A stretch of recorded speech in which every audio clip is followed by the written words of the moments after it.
I'm Maria Menounos, and you're tuned in to AfterBuzz TV, the ESPN of TV talk. Now, let the buzz begin. Ladies and gentlemen, welcome to the Bachelor After Show here on AfterBuzz TV. I feel like I've hit peak pandemic strangeness. I'm currently driving, calling into a Zoom call. It's funny, I'm just talking to myself in a car, but I believe that Kelsey, Rachel, and Akilah can hear me. Can you guys hear me okay? We can Yes, hear. loud and clear. Amazing. We're making it work. I think for those of you watching, there's a nice photo of me in a blue hat eating some agave. So this is our life now. But more importantly, we're here to talk about The Bachelor. Specifically, we want to talk about this incredible announcement that Matt James is going to be leading next season of course, The Bachelor. The Bachelorette still has to film and air, and then presumably Matt's season will film and air as well. But we're so excited about it. Quickly, as I mentioned, my name is Jeff Graham. I'm joined by a group of incredible co-panelists. I'll start with the familiar face. You guys, of course, know Rachel Swindler. Rachie Swin, how are you? I'm great. Just chilling up here in Ponchatoula, Louisiana still. So, we're just getting our southern crawfish life on. So, but I'm ready to talk. Ready to talk Bachelor. I love that. I want to actually catch up with you off air so I can get the play-by-play of what your life in Louisiana is like. It's very different. I'm going to go to Kelsey next because you guys may know her from our Bachelor AM show. Kelsey, we talked about this exact same subject about 5 days ago. We did. I can't wait to talk about it more. I think it's such a good topic and really exciting, and it's just going to be awesome. So happy to be here. Thank you guys for having me, and I can't wait. It's going to be great. And Akilah, I don't know if we'd actually co-hosted together. I've worked with you a lot. No. I like you a lot, but I think this is our first time doing the on-air thing, right? I know. Talk about another quarantine first. We're going to be doing this together. Yes. I'm excited. I'm excited for it. Well, Akilah Ffriend is wonderful. You guys know she's a reality super fan. Specifically, she's kind of our go-to encyclopedia on Love is Blind. Oh, Yes, yes. All things love, all things romance. I'm your girl. we have to talk about that. We have the whole Kenny situation. I mean, that's another conversation, but You know what? we need to chat. Right. I need to know what happened. Okay, never mind. We'll all chat. Okay. That's another show. We'll get to it. Akilah, because I'm the least familiar with your Bachelor obsessiveness, I want to get what is your, when did you first start watching? Who are your go-to people? And what's your level of Bachelor fandom? And great question, because that is why I think this topic and what we're talking about today is so timely and honestly just so relevant for me, because I am such a late addition to Bachelor Nation. I joined Colton season. So that was the first time that I actually said, okay, you know what, this might be interesting. And it's only because a group of my guy friends actually were watching it. And so Bachelor, I don't want to talk for all Black people, but for my group of Black folks, it's not our go-to show. And so for that was my first time going into it and watching Colton season. And then since then, I was literally hooked. I'm like, how did I not know about this show or really give the show a chance beforehand? But yeah, Colton was the first time. That's so fascinating because Colton season, while being a good season, totally went off the rails. I love it. That was your go-to. That was probably why I love a good reality. I know. That was a great season. That's just interesting because, as you probably are aware or have come to learn, historically, the Bachelor franchise is embarrassingly white. It is just such a monochromatic show. And it's interesting because really one of the only few influential voices of color to emerge out of that franchise is Rachel Lindsay. Akilah, do you feel like even though you're late to the show, you've become familiar with Rachel and her commentary and what's going on right now? Absolutely. Definitely saw a lot of what she said with this recent news, and also see her on other shows. I know she hosts something now with MTV. So. Yeah, she's a queen. We stand Rachel Lindsay here at the network. Rach, I have to ask you, Rachel, how do you feel about the Matt James announcement? To be honest with you, when I saw it, I was floored. I mean, I was floored because I didn't expect it to be him. Mm-hmm. I was expecting it to be Mike Johnson, because that's who we're familiar with, and something that I read that Rachel had said, I believe in an interview, she had said, you know, I don't know Matt James. I don't know him. You know, so I have to get to know him. We know that he's related to, you know, Tyler Cameron, which everyone's obsessed with Tyler Cameron. So that's what Rachel was saying. And I agreed with her. You know, the obsession with Tyler Cameron is kind of how the Matt James thing, I think, came to fruition even more so. And especially because in the movement that we're in right now, I'm not really sure what happened with Mike. I'm sure there have been interviews. I know he gave an announcement, and I'm not sure if there was shade in it or he actually was excited or happy for him. But I mean, if I was Mike, I personally would have been a little upset. Yeah. But I'm so happy. Sorry, but I am happy that they're taking this turn because, and I understand that a lot of people think maybe it's forced because of the movement that we're in right now, but you got to make the step, and you have to make that step regardless of what it is. And I feel like they've backed it up very well by saying they're going to make even more changes, not just this. They're not going to make just the lead change. They're going to make changes within. So that's hopeful. Yeah. Akilah, if you watch Colton's season, you also watched Hannah's season, right? Hannah's, yeah. So I would totally agree. I would totally agree with what Rachel's saying with Mike. I remember his comment was something around, you know, honestly, okay, it's cool with me. It is what it is.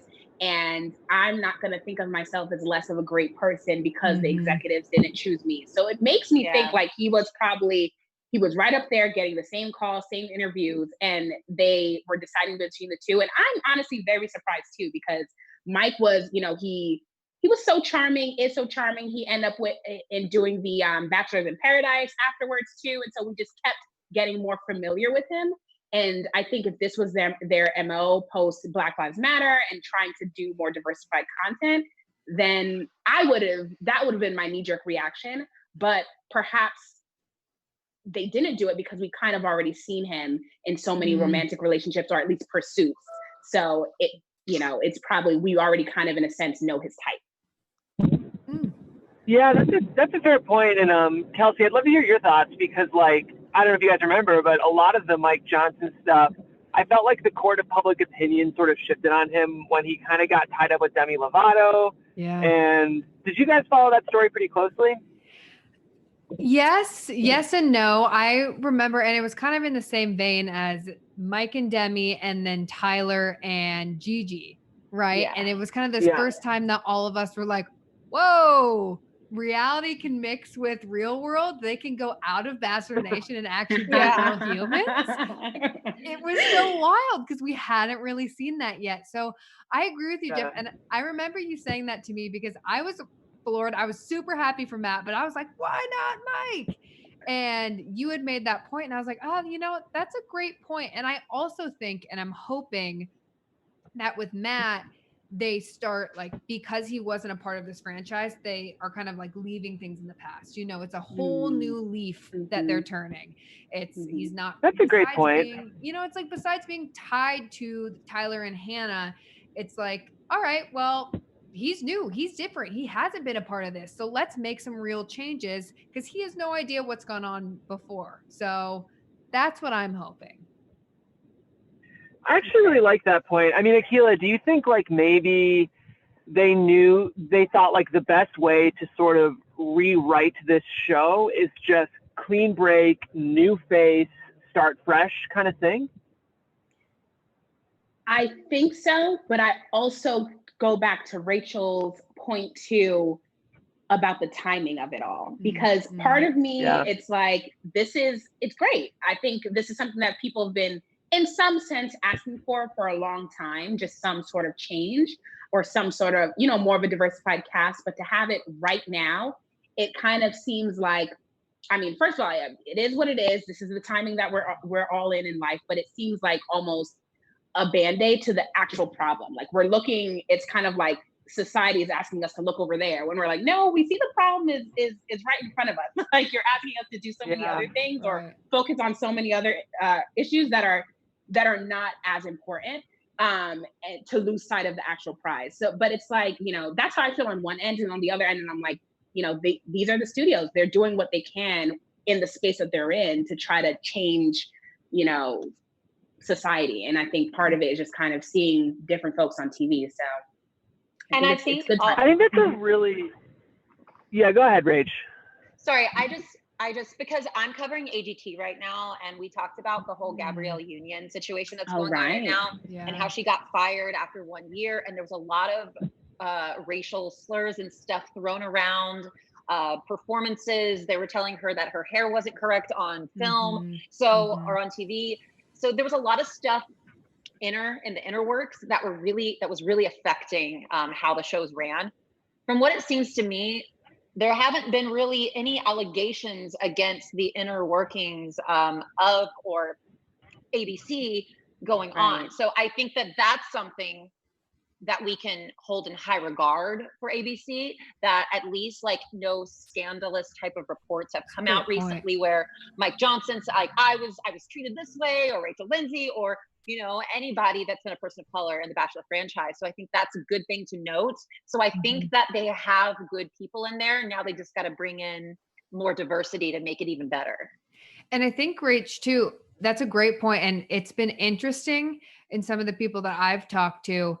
And the only thing that they will say is that some of their scenes have been cut. Gotcha. Like there's one token Black guy, and they this is who was I talking to? Dustin Kendrick said that like Mike was the token Black guy, so they cut some of Dustin's scenes because they didn't need more. And Jasmine Good also said that. So I agree. No one has said this person was horrible, treated me poorly, this, that, but those sort of things need to start changing. So I'm really hoping that with Matt and with a more diverse like cast and crew, we start to see those shifts. Yes. Yeah, I think like it's allowed to be a couple things at once. Like Akilah, I think you said it really well, where it's like, yes, it does feel like a little bit of a Band-Aid, and it can be a little too late, but also it's a great thing that it's happening now. I think like with a lot of these conversations we're having, even in our country, it can be multiple things at once. Like I think the discomfort of having to navigate the line between like we're making changes, but also these changes, I wish they felt bigger and more pronounced. It can be both, right? That's exactly it. And we'll see, because we can't put it all on who the Bachelor is, because if the Bachelor is Black, but then all the candidates are white women, what are we really saying here? So, it's that would be horrible. That would be a whole, I don't know if we're going. I'd be like, let me step back for a second. Yeah. Well, and another thing that Kelsey and I were talking about last week is like, not only do I want to see a variety of color in the suitors and the women, I also want to see a variety of culture. Like, I think what we've seen the show making steps toward at least like more diversity in terms of what we're seeing, but it can still kind of feel like we're getting this like assembly line of like pageant type women who have kind of like been like crafted and created by Instagram. And like, I want to see a variety of types of women beyond just what I'm seeing visually, if that makes any sense. Absolutely. 100%. They don't all got to be stick skinny either. No. Like, why do we need the stick skinny, Instagram models? We don't need that. 20-year-old stick skinny Instagram models. I'm like, we can get a little junk in the trunk. Let's go. Yes. How do you think the audience, how do you think Bachelor Nation would respond? or I haven't been looking at the reviews to say, okay, now that Matt is the guy, I've seen Rachel's review, and obviously we're talking about our own thoughts, but like, how do you think Bachelor Nation would respond? Because I know from, whose season was it? I'm blanking on the guy now. The most recent season, how Peter. How can I forget about Pilot Peter? Yeah, well, I know how. We all forgot about Peter. During the reunion, some of the girls, they had a conversation about how much backlash they were getting and hate, mail and DMs and whatever, just based on how they look. So I'm curious if Bachelor Nation is ready for Matt. You know what? Bachelor Nation meaning like the contestants are ready for it, but the problem is that there are trolls out there. There are people who are jealous of the fact that you got on a reality show and they didn't. They didn't go on our favorite reality show. So it's very real, and I know a lot of them. They had a whole segment with Rachel Lindsay up on the finale talking about cyberbullying. And it's horrible. But I think in this day and age, with everything that we're going through, like, come on with the cyberbullying. But unfortunately, I don't see it going away. But hopefully Rachel Lindsay brought awareness to it. Hopefully I would love for them to bring some type of awareness to that, maybe even before the season started. Like have Chris Harrison make an announcement before the season. I don't know, something before each episode. I don't know. I think that could help. I don't know what. That's a good point. Yeah, I like that though. But I agree with you too, Rach. It's like, it's never, oh, sorry, Jeff. I was just going to say that it's never going to go away. Trolls are trolls. And it's like, it's such a bummer.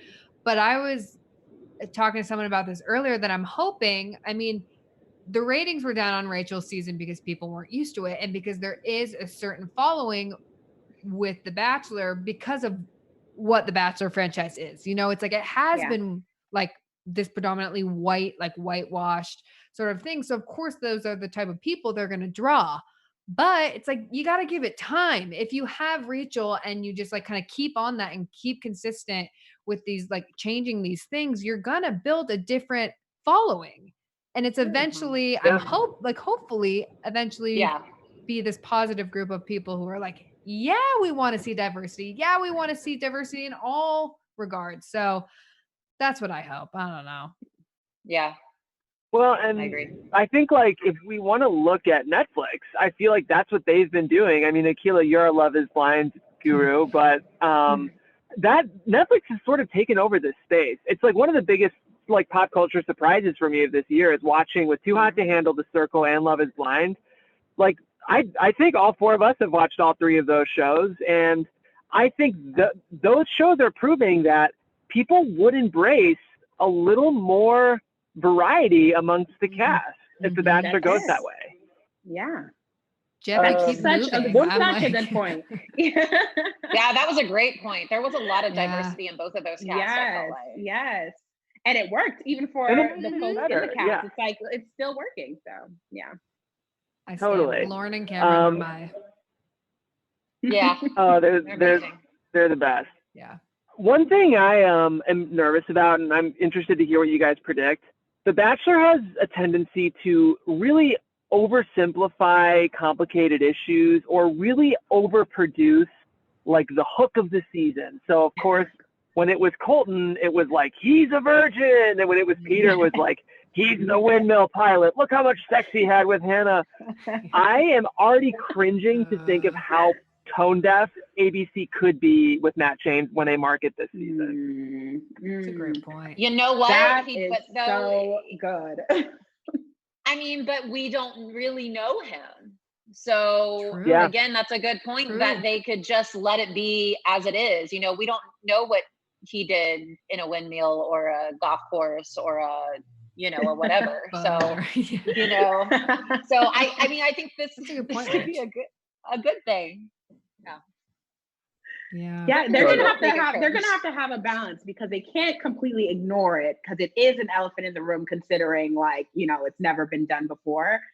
But if they harp on it, yes, I can totally see that backfiring.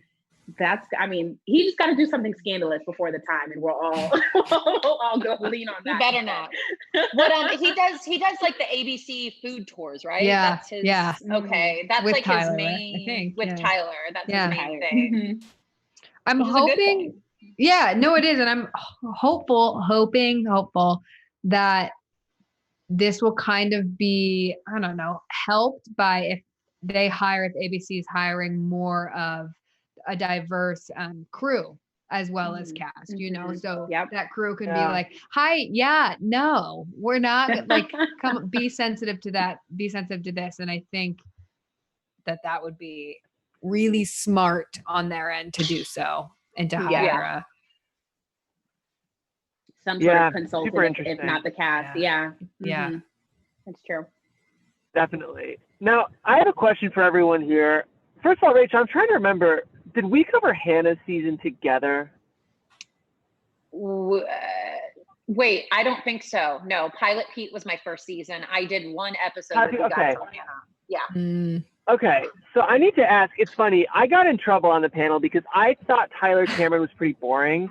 I don't really get the appeal with him. You got in trouble. But I'm curious to hear what you all think of Tyler, because he became like the Leonardo DiCaprio of this franchise. He did. And I think that's what ABC is leveraging to hopefully make us love Matt. But I thought Tyler was pretty boring on screen. And I'm worried that if Matt is kind of like Tyler 2.0, it could be a boring season. So I'm curious what you guys think of Tyler. And I'm just curious to hear. Sorry, you go ahead, Kelsey. No. Go, Rach. All you. Oh, okay. I remember because Tyler in his opening video was like dancing or something, right? Yeah. He said he took dance classes in college. That was good. And I remember, I was like, And I remember,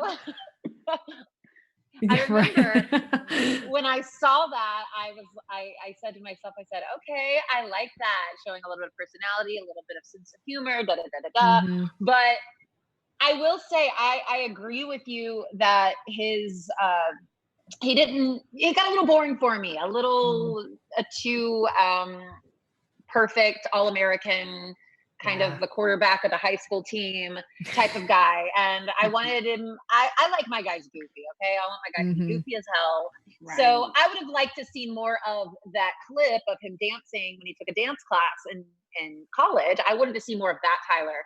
I will say I loved seeing, you can tell he has a great personality through his TikToks and stuff that he did with Hannah Brown and Matt James over quarantine. So hopefully we'll be getting that Matt James and not, picture perfect Matt James.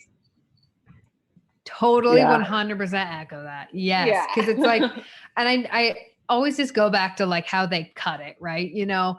I'm sure, he seems like he is, now that we've seen, like you said, these TikToks and these Instagram lives and all this stuff through quarantine, he does seem like this goofy, fun guy but we never really got to see that. So I wonder if the franchise was like, no, we don't need that. We just want people to look at you and we want you to be, we want to paint you in this all-American, like you're from Florida, you're this, you're that. So I hope as well that we get a goofy Matt James, because they seem fun, but we never really got to see that.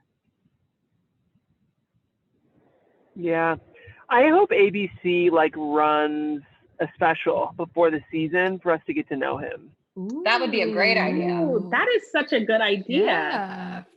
Call the execs. Yes. Make it happen. I like that is a such a lot. good idea. What would be some of the things that you would want to know though, like before the time? I think just I think it's nice. The thing with these shows is if you can get an element of their romantic history or why they've been heartbroken, it helps create the story for them. And that's, what propels the season for other seasons is Hannah's heart was broken by Colton. Now it's her chance to find love. Peter's heart is broken by Hannah. Now it's her chance to find love. So we have a reason to be rooting for them. Mm-hmm. Obviously, there's inherently a big reason to be rooting for Matt right now. It's a very exciting shift for the franchise, but I'd like to be rooting for him because of who he is in a way, rather than just quote unquote what he is, if that makes sense. Yeah. Totally makes sense. Yeah, no, it definitely does. Mm-hmm. Or they could do a situation with him like they did with, who was it? Who did they do this with? Maybe it was with Hannah, when they have him meet a couple of girls beforehand. Oh yeah. Or something. Maybe a fun little special of that. I don't know. Well, that's a great point, actually, Rachel. I'm so curious how they're going to cast this, right? Because it's like, hi, here's our bachelor. Okay, we're not going to see him until 7 months down the road. Mm-hmm. So that's true. Because Claire's season's coming first. Yeah, it's coming up. Mm-hmm. So that will be, I don't know. I'm curious to see how that goes down. Yeah, I'm like, sign me up. Just kidding, kind of. And all of this is also just happening under the umbrella of, we're in a global pandemic where we're not supposed to be within 6 feet of each other. How do you film a show about romance and intimacy? I just think we have on paper what the season's supposed to be, and ABC is excited about what the season could be, but there's just a lot of hurdles. And I trust the show is very well produced. It's well made. I trust that they can do it, but I don't envy the producers to try to pull this one off because they have a lot stacked against them. So much to do. Yeah. And like, this will be the test to say they're, I think, because I don't think there's another reality show that is filming currently or will be filming in the same time frame that I could even recall, like at least from the ones that I watched. So this, I think, is going to be kind of the pilot for everyone. Like everyone's going to be watching in some regard to just see how can they do this? How would it work? Yeah. What's the projected, I know that they announced it, but I didn't read the article. What's the projected start date for production for The Bachelor? Claire's July, right? And I think Matt is September. Fall? Yeah. Yeah. So, oh, wow. I'm excited though. It's kind of crazy. It's like, I still can't believe it's still mind-boggling to me that this is the first Black Bachelor. Like what in like crazy. What? Every time I say or think about it, it's so mind-boggling. Like why has it taken you this long? Yes. But I'm excited. It's taken too long for a lot of things. Yeah. Right. Yeah. Well, I love chatting with you guys. Any other thoughts before we make our way out of here? I'm just excited. We all have to have a little watch party. Hopefully not over Zoom. Right. Yes, I agree. I'm ready for the season. I'm ready to talk about it. So I'm excited. Definitely. This is so great. I'm so ready to catch up on all my Bachelor trivia before the. I'm ready to get to know Claire too. That'll be fun. Yes. I know. Yes. I wonder, you guys, but I guess last thought here. Do you think they'll change up Claire's casting if it like look at it and be like, oh, this wasn't diverse and switch that up? I hope they do, but I think they will. Because they've been broadcasting it after everything. We're still looking for people for Claire. Yeah. And so I'm pretty sure they're still, especially with what's been going on, they should be making some changes if they already didn't make those changes. Yeah. Totally. Well, we can't wait for the season. And of course, you guys know AfterBuzz TV will be covering that season when it comes back, whether it's Claire or Matt or some other cookie cutter bachelor or bachelorette who will come down the road. We're so excited for the show. I can't wait to cover it with you guys. Y'all are some of my favorite people, and talking about The Bachelor is one of my favorite things to do. But in the meantime, if you want to keep up with me on Twitter, you can get at Jeffrey C. Graham. How about the rest of you guys? And I would go one by one, but I don't know what order you are on the screen. I'll just start out and then we can go this. I don't know. My name is Rachel Swindler. Good chatting with you guys, and you can find me on Instagram at Rachel Swindler or on Twitter at RachySwin. Yay! And I am Akilah Ffriend. Thanks so much to my awesome co-host for including me on this one. You can find me on Instagram, Twitter, what have you, at Akilah Ffriend, and that's with 2 F's, with the multiple F's to give. I love it. Yes. This has been so much fun, you guys. I'm so honored. Thank you for having me. Love it. And I'm Kelsey Meyer, and I am on all social media at KelsMeyer2. Because number 1 was taken, so and number 2 is better anyways. There it is. I love it. Well, thanks for tuning in, guys. Of course, keep watching AfterBuzz. We're doing everything we can, despite the challenging time, to keep content coming to you, and of course, be shining a spotlight on important issues right now. So we thank our supporters, we thank our fans, and stay safe, stay healthy, and do the right thing, guys. We'll see you next time here on AfterBuzz TV. Our founder, Keven Undergaro, and me, Maria Menounos, would like to thank you for tuning in to AfterBuzz TV. Remember, we're not just the first, we're the biggest in the world, and we're the only destination for all your favorite TV shows. Whatever you crave, we've got it. So go to AfterBuzzTV.com and check out our lineup. Buzz you later. The views expressed herein are those of the hosts only and do not necessarily reflect the views of AfterBuzz TV or its owners or principals.